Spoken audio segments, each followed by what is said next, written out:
I use this little trick for overland travel. I present the party with a choice, usually in the first 15 minutes of a session, about which route they'd like to take to their destination. They need to get to a coastal city, and they can choose. Do they go over the mountain, or do they go through the swamp? Now, my favorite thing about this trick is how it highlights the player's agency. I go out of my way to make sure that the terrain, the encounters, the descriptions I prepare for one route are vastly and obviously different than the preparation I do for the other route. It makes the world feel larger and more realistic. It makes the players feel like their choices matter and makes them wonder about what adventures they might have missed on the other route. My least favorite thing about this trick is that it's a bad idea and you shouldn't do it.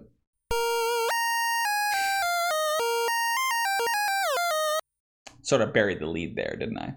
The reason this is such a bad idea is that it not only doubles your workload, preparing both paths, but also it practically guarantees you'll never use 50% of what you prepared.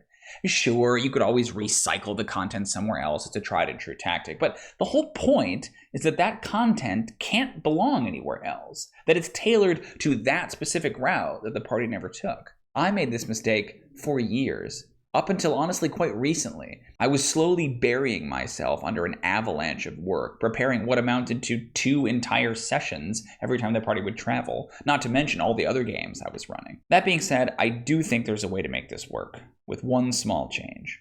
Structure your sessions so that way this question, which route do you take, comes at the end rather than the beginning.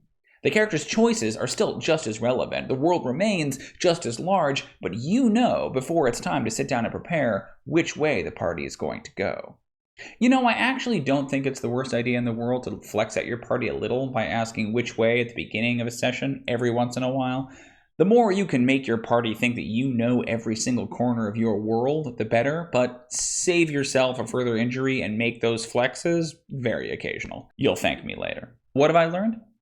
When presenting your party with a fork in the road, try to position their decision towards the end of a session rather than the beginning, to save you the trouble of preparing both paths.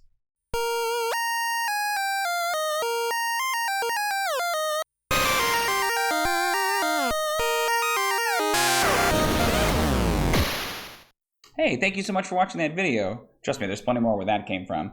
If you like the channel, please consider subscribing, and you can even follow us on Twitter and Patreon. Look for the links below in the description. Thanks for watching.